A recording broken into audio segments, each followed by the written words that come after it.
बिस्मिल्लाहिर्रहमानिर्रहीम। अस्सलामुअलैकुम। मकतब टीवी देखने वालों को राव कमर रिजवान नई वीडियो में खुशामदीद कहता है। दोस्तों, दीन इस्लाम वाहिद मजहब है जो न सिर्फ दुनिया की जिंदगी पर रहनुमाई फराहम करता है बल्कि दुनिया के ज़ाहिरी जिंदगी के बाद आने वाली जिंदगी पर भी रोशनी डालता है। हत्ता कि जिस्म से रूह के निकलने पर भी वाज़ेह तालीमात मौजूद हैं। कुरान मजीद में रूह के बारे में इरशाद है, ऐ नबी जी, लोग आपसे रूह के बारे में सवाल करते हैं, कह दीजिए कि रूह मेरे परवरदिगार के अमर में से है, तुम्हें बहुत थोड़ा सा इल्म दिया गया है। याद रहे, इंसान जिस्म और रूह से मिलकर बना है और इसका दुनिया में वजूद तब तक ही है जब तक जिस्म में अल्लाह का अमर यानी रूह मौजूद है। और जैसे ही रूह जिस्म से कूच कर जाती है तो ये जिस्म महज एक जस्दे खाकी रह जाता है। आज की वीडियो में हम नबी करीम सल्लल्लाहु अलैहि वसल्लम की अहादीस की रोशनी में आपको बताएंगे कि जिस्म से रूह कैसे निकलती है और काफिर और रूह के निकलने के मनाजिर किस तरह से मुख्तलिफ होते हैं वो भी आपको बताएंगे और नेक रूह के निकलने का एक मंजर भी आपको दिखाएंगे। जदीद साइंस रूह के निकलने के मरहले के बारे में क्या कहती है ये भी आपको दिखाया और बताया जाएगा। लिहाजा जरूरी है कि इस वीडियो को आखिर तक लाजमी देखिएगा। और अगर आपने अभी तक हमारा चैनल मकतब टीवी सब्सक्राइब नहीं किया है तो अभी सब्सक्राइब कर लें। साथ में लगे बेल आइकॉन को जरूर प्रेस कीजिएगा ताकि लेटेस्ट अपलोड होने वाली हमारी वीडियोस का नोटिफिकेशन आपको बर वक्त मिलता रहे। वीडियो को लाइक करें, शेयर करें अपने दोस्तों के साथ और कमेंट सेक्शन में अपनी राय का इजहार लाजमी कीजिएगा। दोस्तों, रूह के निकलने के बारे में ये रिवायात मुलाहिजा फरमाएं जिनमें मुसलमान और काफिर की रूह के निकलने का नक्शा खींचा गया है। हजरत अबू हुरैरा रज़ियल्लाहु ताला अन्हु रावी हैं कि रसूल करीम सल्लल्लाहु अलैहि वसल्लम ने फरमाया, जब मोमिन की मौत का वक्त आता है तो रहमत के फरिश्ते सफेद रेशमी कपड़ा लेकर आते हैं और रूह से कहते हैं कि तू जिस्म से निकल, इस हाल में कि तू अल्लाह से राजी है और अल्लाह ताला तुमसे खुश है और अल्लाह ताला की रहमत व मेहरबानी, बेहतरीन रिज्क और परवरदिगार की तरफ चल कि जो तुझ पर गजबनाक नहीं है। चल। चुनाचे रूह मुश्क की बेहतरीन खुशबू की तरह जिस्म से निकलती है और फरिश्ते उसको अज़राए ताज़ीम व तकरीम हाथों हाथ लिए चलते हैं, यहाँ तक कि उसे लेकर आसमान के दरवाजों तक आते हैं। वहाँ फरिश्ते आपस में कहते हैं कि क्या खूब है ये खुशबू जो तुम्हारे पास जमीन से आ रही है। फिर उसे अरवाहे मोमिनीन के पास इल्लियीन में या जन्नत के दरवाजे पर और या अर्श के नीचे के जहां मोमिनीन की रूहें अपने अपने हस्ब मरातब व दर्जात रहती हैं, चुनाचे वो रूहें उस रूह के आने से इस तरह खुश होती हैं जिस तरह तुम में से कोई शख्स उस वक्त खुश होता है जबकि उसके पास उसका गायब आता है। यानी तुम में से कोई शख्स जब सफर से वापस आता है तो जिस तरह उसके अहलो अयाल उसकी वापसी पर खुश होते हैं, इस तरह आसमान में मोमिनीन की रूहें उस वक्त बहुत ज्यादा खुश होती हैं जबकि किसी मोमिन की रूह जमीन से उनके पास आती है। फिर तमाम रूहें उस रूह से पूछती हैं कि फलां क्या करता है और फलां क्या करता है। यानी रूहें उन मुतारिफीन के बारे में जिन्हें वो दुनिया में छोड़कर आई थी नाम बनाम पूछती हैं कि फलां फलां शख्स का क्या हाल है। मगर फिर रूहें खुद आप में कहती हैं कि उस रूह को छोड़ दो, अभी कुछ न पूछो, क्योंकि ये दुनिया के गमो आलाम में थी, जब उसे जरा सुकून मिल जाए तो पूछना। चुनाचे रूह जब सुकून पा लेती है तो खुद कहती है कि फलां शख्स जो बदकार था, वो जिसके बारे में तुम पूछ रहे हो, मर गया, क्या वो तुम्हारे पास नहीं आया? चुनाचे वो रूहें उसे बताती हैं कि वो तो दोज़ख की आग की तरफ ले गए।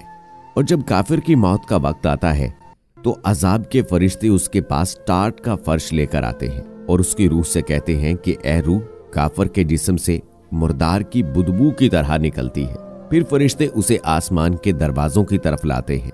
वहां फरिश्ते कहते हैं कि कितनी बुरी है ये बदबू। फिर उसके बाद उसे काफिरों की अरवाह के पास ले जाया जाता है। बारिवायत अहमद निसाई। दोस्तों, इसी तरह से मसनद अहमद की एक तवील हदीस में रसूल करीम सल्लल्लाहु अलैहि वसल्लम ने रूह के निकलने का नक्शा खींचा है। इसी हदीस पाक में आप सल्लल्लाहु अलैहि वसल्लम ने फरमाया कि जब नेक रूह अल्लाह के यहाँ पहुंचती है तो अल्लाह ताला फरमाते हैं, मेरे बंदे के अमाल नामा को इल्लियीन में रख दो और उसको जमीन की तरफ लौटा दो, क्योंकि मैंने इससे उनको पैदा किया और इसमें इनको लौटाऊंगा और इसी से इनको निकालूंगा दूसरी मर्तबा। तो उसकी रूह को उसके जिस्म में लौटा दिया जाता है। फिर उसके पास 2 फरिश्ते आते हैं, उसको बिठाकर उससे पूछते हैं तेरा रब कौन है। मोमिन कहता है मेरा रब अल्लाह है। वो पूछते हैं तेरा दीन क्या है। मोमिन कहता है मेरा दीन इस्लाम है। फिर वो पूछते हैं वो आदमी कौन है जो तुम्हारे दरमियान भेजा गया। वो कहता है वो अल्लाह का रसूल है। वो फिर उससे पूछते हैं तेरा अमल क्या है। वो कहता है मैंने अल्लाह की किताब पढ़ी है, उस पर ईमान लाया और उसको सच्चा माना। तो आसमान से एक आवाज देने वाला आवाज देगा, मेरे बंदे ने सच कहा, जन्नत में इसका बिछोना बिछा दो और जन्नत में से इसको लिबास पहना दो और जन्नत की तरफ से एक दरवाजा इसके लिए खोल दो। तो उसके पास आती है उसकी हवा और उसकी खुशबू में से और हद निगाह तक उसकी कब्र खोल दी जाती है। और उसके पास एक आदमी अच्छे चेहरे वाला, अच्छे कपड़ों वाला और अच्छी खुशबू वाला आता है और कहता है तुझको खुशखबरी हो इस चीज के साथ जो तुझको खुशखबरी दी जाती थी तेरे इस दिन के लिए जिसका वादा दिया गया था। फिर फरमाया कि जब काफिर बंदा आखिरत की तरफ जाता है और दुनिया से जुदा होता है तो आसमान से काले चेहरों वाले फरिश्ते नाजिल होते हैं, उनके साथ टाट होता है, वो उससे हद निगाह पर बैठ जाते हैं। फिर मलाकुल मौत आकर उसके सर के पास बैठ जाते हैं और कहते हैं कि निकल ए नापाक जान, निकल अल्लाह की नाराजगी और गुस्से की तरफ। तो वो उसके जिस्म में घुस जाते हैं और वो उसे इस तरह खींचते हैं जैसे सीख को खींचा जाता है भीगी हुई ऊन से। तो वो उसको ले लेते हैं। जब उसको लेते हैं तो फरिश्ते आंख चपकते तक भी अपने हाथ में नहीं रहने देते, यहां तक कि उसको उन टाटों में लपेट देते हैं तो उसमें जमीन में पाए जाने वाले मुर्दार की बू की तरह बदबू निकलती है। वो उसको लेकर ऊपर चढ़ते हैं तो फरिश्तों की जिस जमात से गुजरते हैं तो वो पूछते हैं ये नापाक रूह किसकी है। वो कहते हैं कि ये फलां का फलां बेटा है। उसके नामों में से सबसे बुरा नाम लेकर कहते हैं जिससे उसको दुनिया में पुकारा जाता था, यहां तक कि उसको लेकर आसमान दुनिया तक पहुंचते हैं और उसके खोलने की दरख्वास्त करते हैं, लेकिन वो उसके लिए नहीं खोला जाता। फिर रसूलुल्लाह सल्लल्लाहु अलैहि वसल्लम ने ये आयत पढ़ी तो अल्लाह अज़्ज़ा वजल फरमाते हैं उसका अमाल नामा सिज्जीन सबसे निचली जमीन में लिख दो। तो उसकी रूह को नीचे फेंक दिया जाता है। फिर रसूलुल्लाह सल्लल्लाहु अलैहि वसल्लम ने ये आयत पढ़ी जिसका तर्जुमा है उसकी रूह को लौटा दिया जाता है उसके जिस्म में और उसके पास 2 फरिश्ते आते हैं, उसको बिठलाकर उससे पूछते हैं तेरा रब कौन है।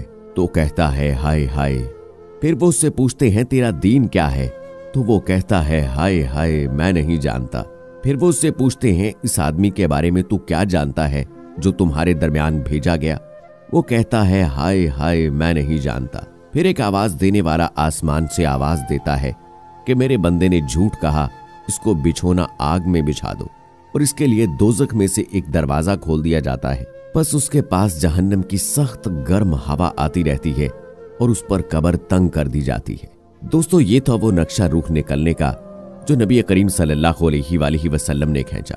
कहते हैं कि जब रूह के निकलने का वक्त होता है तो एक कान में शैतान उस इंसान को कुछ तजवीज कर रहा होता है और दूसरी जानिब फरिश्ता होता है और उस वक्त दिमाग बड़ी तेजी से काम कर रहा होता है।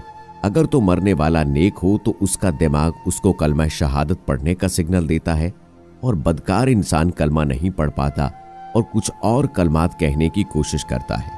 नेक इंसान के कलमा पढ़ने के हवाले से ये क्लिप मुलाहिजा फरमाएं कि कैसे ये शख्स मौत के वक्त में कलमा अदा कर रहा है। ला इलाहा इल्लल्लाह व अशहदु अन्ना मुहम्मदर रसूलुल्लाह वल्लाहि या अखवान तरौना मा जन्नतन अर्दुहा अस्समावात वल। दोस्तों कहते हैं कि साइंस भी इस बात का एतराफ करती है कि इंसान मौत के वक्त रूह का ताकुब करता है, यानी रूह को देखता है। और इस बात का जिक्र हदीस पाक में भी मौजूद है कि जब आप सल्लल्लाहु अलैहि वसल्लम अबू सलमा रज़ियल्लाहु ताला अन्हु के यहाँ तशरीफ ले गए तो उनका नज़ा का वक्त था। आप सल्लल्लाहु अलैहि वसल्लम ने फरमाया क्या तुम देखते नहीं कि जब बंदा फौत होता है तो उसकी आंखें खुली रह जाती हैं क्योंकि वो रूह को जाते हुए देखता है। और आप सल्लल्लाहु अलैहि वसल्लम ने अपने हाथों से आप रज़ियल्लाहु ताला अन्हु की आंखों को बंद फरमाया। अल्लाह ताला से दुआ है कि अल्लाह ताला हमें मौत के वक्त कलमे की दौलत नसीब फरमाए और हमारा नाम इल्लियीन वालों में शामिल फरमाए, आमीन। दोस्तों हमारी इस दुआ में शामिल होने के लिए आप भी कमेंट सेक्शन में आमीन जरूर लिखिएगा। इस उम्मीद के साथ कि हमारी आज की ये वीडियो आपको पसंद आई होगी। मुझे इजाजत दीजिए। अल्लाह हाफिज।